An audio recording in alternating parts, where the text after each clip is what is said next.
Kami dari kelompok 14 akan mengangkat tema tentang pendidikan pondok pesantren yang melaksanakan pembelajaran daring yang beralokasikan di Pondok Pesantren Al-Hijrah Cawang Pati. Pada dasarnya, pondok pesantren merupakan lembaga pendidikan Islam yang mendalam dan menyebarkan ilmu-ilmu keislaman serta menekankan moral keagamaan sebagai pedoman kehidupan sehari-hari. Nah, di dalam pesantren tidak hanya diajarkan tentang pengetahuan agama, tetapi juga diajarkan tentang bagaimana menerapkannya dalam kehidupan sehari-hari seorang santri. Pesantren adalah lembaga pendidikan yang unik karena kultur, metode, dan jaringan yang dilaksanakan oleh lembaga tersebut. Dari masa ke masa, pesantren terus melakukan pembaharuan agar dapat tetap menunjukkan eksistensinya di tengah gempuran global, apalagi di saat pembelajaran daring seperti ini.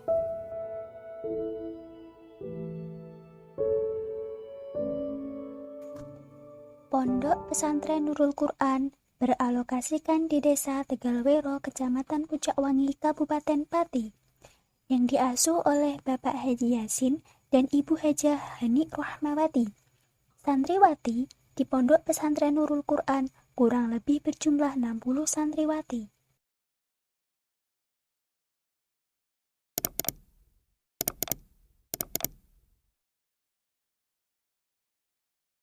Assalamualaikum warahmatullahi wabarakatuh.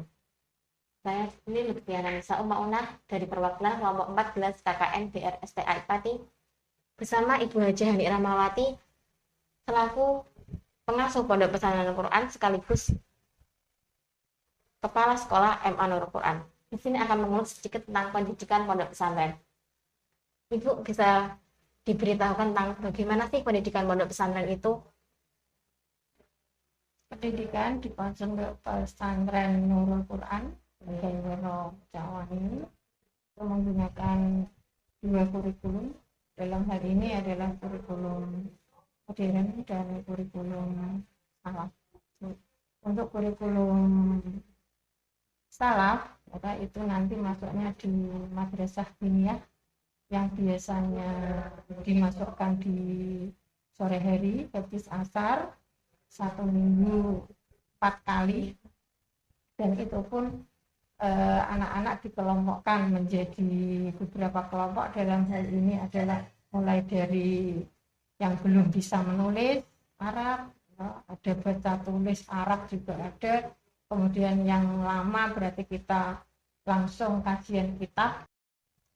Untuk kurikulum modern dalam hal ini juga anak-anak diberi muatan tambahan, yakni ada bahasa Inggris, kemudian juga ada bahasa Arab, dalam hal ini juga ada kitobah, kemudian juga ada beberapa kegiatan banyak sekali seperti tilawah, kemudian jurnalistik dari pondok pesantren pun juga ada, dan juga pernah mewakili untuk pondok pesantren kita di Pramuka di Cibubur, itu juga pernah untuk pondok pesantren, istilahnya pramuka khusus untuk pondok pesantren yang putri jatuh di madrasah di Pondok Pesantren Nurul Quran. Nah, kemudian Bu, di tengah pandemi seperti ini kan sekolah mewajibkan para siswanya untuk pembelajaran secara daring. Nah, apakah pembelajaran daring ini berpengaruh dengan pembelajaran yang ada di pesantren? Masa pandemi ini karena memang dulu pondok pesantren itu tidak membolehkan bawa HP dulu, gitu. Karena ini adalah masa pandemi dan mau tidak mau memang pembelajaran baik di madrasah maupun di pondok pesantren itu dituntut untuk menggunakan HP. Maka dari itu untuk pondok pesantren pun ya mau tidak mau kita harus menyesuaikan aturan yang dari pemerintah, khususnya adalah dari Kabupaten Pati. Bagaimana pondok pesantren menyikapi untuk meminimalisir penyebaran virus corona ini, Bu? Ya, kemudian sering saya mengingatkan kepada anak-anak masa pandemi ini adalah kaitannya dengan kebersihan. Kebersihan memang sangat vital sekali. Nah, sehingga kalau dulu 1 minggu 1 kali, tapi kalau ini kan 2 atau 3 hari sekali memang harus roan untuk anak-anak dalam rangka menjaga kebersihan supaya terhindar dari COVID-19. Sekalipun Pucak Wangi atau Tegalwero ya, Tegalwero Kecamatan Pucak Wangi ini adalah zona hijau, ya, tapi anak-anak memang saya sangat tekankan untuk menggunakan protokol kesehatan dalam seluruh kegiatan. Dalam hal ini kegiatan-kegiatan yang dilakukan oleh anak-anak di pondok pesantren, contoh itu ya setoran takbir itu ya, ngaji habis maghrib ya, itu juga harus menggunakan masker, cuci tangan ya, masker dipakai, sholat juga harus menggunakan jaga jarak. Bagaimana sih pondok pesantren membangun karakter akhlak seorang santri? Untuk membangun karakter anak ya melalui pembiasan ya, pembiasan setiap hari, artinya sering dari pondok ya mengingatkan supaya anak-anak itu dalam segi tingkah lakunya, akhlaknya ya paling tidak dengan orang tua ya itu juga harus menggunakan bahasa yang halus, dengan menggunakan istilahnya kromo, inggil. Terus terang memang sering saya ingatkan kepada anak-anak bahwa kejujuran adalah di atas segalanya. Dia harus jujur, kemudian dalam hal sosial, kepedulian sosial juga anak-anak dalam hal ini ya saling tolong menolong, sering ta'awanu 'alal birri wat taqwa begitu ya. Sehingga anak-anak memang sering saya tekankan untuk bisa saling berinteraksi dan tolong menolong antara anak-anak yang baru, terutama ini yang butuh yang namanya adaptasi, sehingga anak-anak yang baru supaya dia itu kerasan sehingga bisa mencapai finish dalam hal ini ya sampai lulus aliyah atau sampai lulus SMK ya. Sekalipun itu sulit sekali, tapi saya sudah berusaha semaksimal mungkin supaya anak-anak berakhlak dengan siapapun, dengan menggunakan adab yang baik, etika yang baik, dengan bahasa yang baik, kemudian ibadahnya juga ya harus tepat waktu, setiap sholat ya kan harus tepat waktu, baik di rumah maupun di pondok pesantren. Terima kasih Bu atas waktunya. Nah, itu tadi ulasan singkat kelompok 14 dengan narasumber Ibu Hajah Rahmawati selaku pengasuh pondok pesantren Nurul Quran tentang pendidikan pesantren. Semoga wawancara ini tadi bisa memberikan manfaat kepada kita semua. Assalamualaikum warahmatullahi wabarakatuh. Dalam peraturan pondok pesantren Nurul Quran, santriwati tidak diperkenankan membawa alat komunikasi. Oleh karena itu, bagaimana tradisionalnya pondok pesantren ini menyandingkan pembelajaran daring pada saat ini? Yuk, simak kegiatan pondok pesantren Nurul Quran. Kegiatan di pondok pesantren Nurul Quran.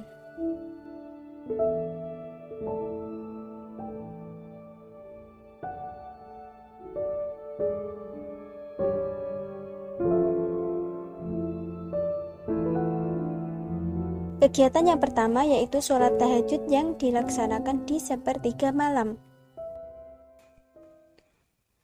Allah Subhanahu wa Ta'ala berfirman dalam Al-Quran mengenai sholat sunnah yang paling istimewa ini, yaitu Quran Surah Al-Isra ayat 79, yang artinya, dan pada sebagian malam hari, bertahajudlah kamu sebagai suatu ibadah tambahan bagimu, mudah-mudahan Tuhanmu mengangkat kamu ke tempat yang terpuji. Pada waktu inilah pintu doa akan dibuka, karena pada waktu itu pula adalah waktu yang dimana doa tersebut mustajab.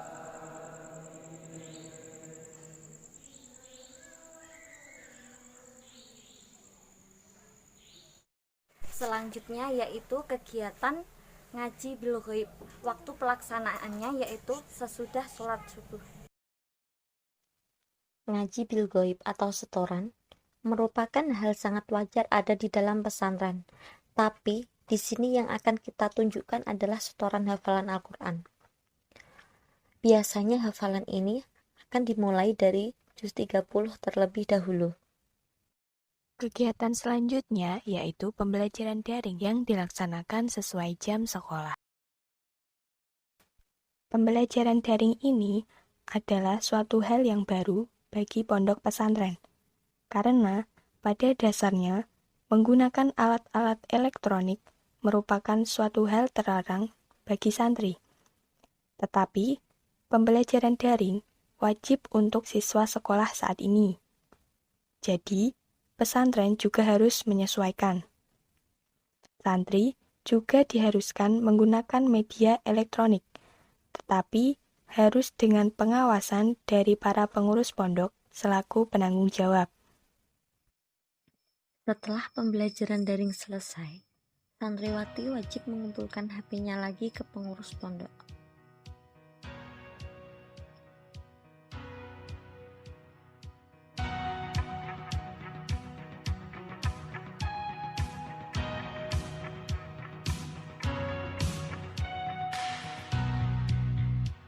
Seberapa jauh dari sini, tembok-tembok ini tak berarti, asal kulihat senyummu hari ini, mendengar keluhmu malam nanti. Selanjutnya, ngaji kitab. Kegiatan ini berlangsung pada sore hari setelah sholat asar. Ngaji kitab merupakan kegiatan di mana pengurus atau ustadz mengajar para santri mengaji kitab kuning sesuai tingkatannya. Contohnya santri baru, mereka diajarkan menulis huruf pegon, kemudian semakin naik tingkatannya akan menyesuaikan juga kitab yang diajarkan.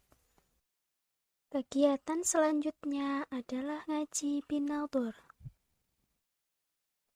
Ngaji binaudur merupakan ngaji di mana para santri membaca Al-Quran dengan disimak langsung oleh kiai atau ustadz yang bertugas dengan cara bergiliran. Kegiatan selanjutnya adalah membaca Asmaul Husna.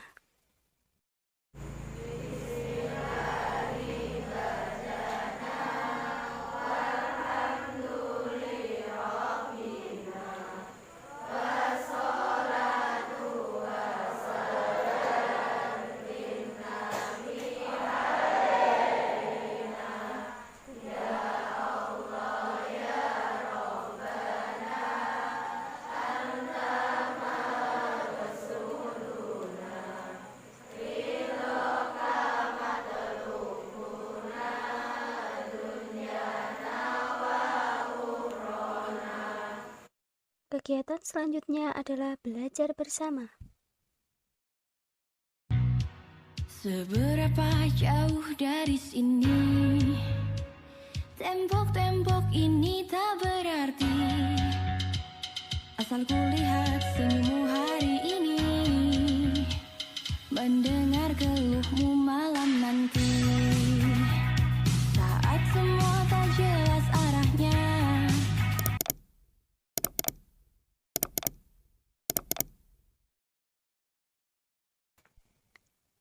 Salah satu institusi pendidikan yang disinyalir telah lama menerapkan pendidikan karakter adalah pesantren.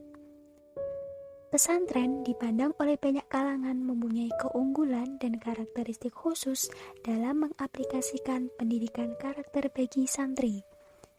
Pandangan demikian berasal dari kenyataan bahwa pesantren lebih mudah membentuk karakter santrinya melalui pembiasaan, disertai kontrol yang ketat, memungkinkan menerapkan nilai-nilai dan pandangan dunia yang dianutnya dalam kehidupan keseharian santri.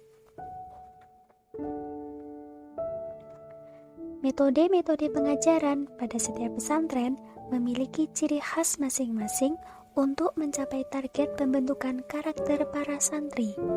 Sama halnya dengan pondok pesantren Nurul Quran yang juga memiliki ciri khas dalam membentuk moral para santri. Di antaranya yaitu mulai dari sholat wajib berjamaah, aneka sholat sunnah seperti sholat duha, sholat tahajud, dan lain-lain. Selain itu, santri juga dibiasakan bersikap santun, seperti menghargai orang yang lebih tua, saling menolong, dan pendisiplinan dengan menaati semua peraturan di pondok pesantren. Ketika santri sudah ditanamkan pendidikan karakter yang kuat, maka santri siap menghadapi tantangan zaman, termasuk pada masa pandemi saat ini yang mengharuskan pembelajaran daring.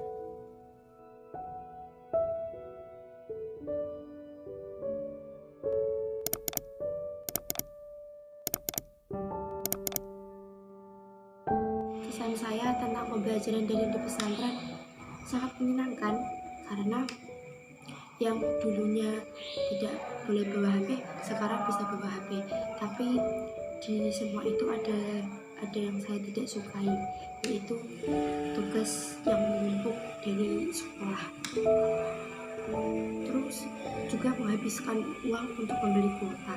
Padahal anak santri kan harusnya hemat, tapi dari kejadian COVID ini anak santri menjadi lebih boros. Pembelajaran daring di pesantren ini menyulitkan bagi para santri karena tugas yang banyak dan menumpuk, sehingga para santri sulit dalam membagi waktu, karena bukan hanya tugas dari sekolah saja, tapi juga ada tugas dari pondok yang harus diselesaikan seperti ngaji dan hafalan dan lain-lainnya. Dan juga itu sangat pemborosan untuk masalah kuota.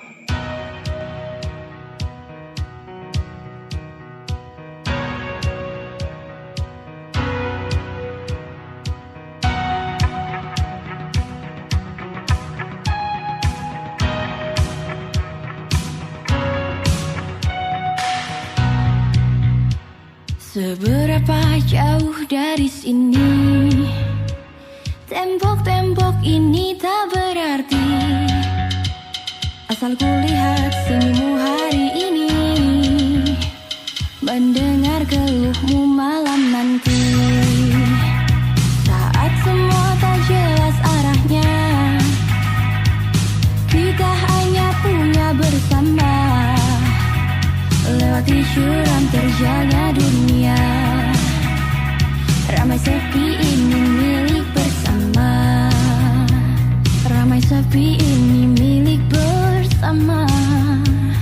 Kita sama-sama takkan kemana, selama kau ada aku tak apa. Apapun yang terjadi tidak apa.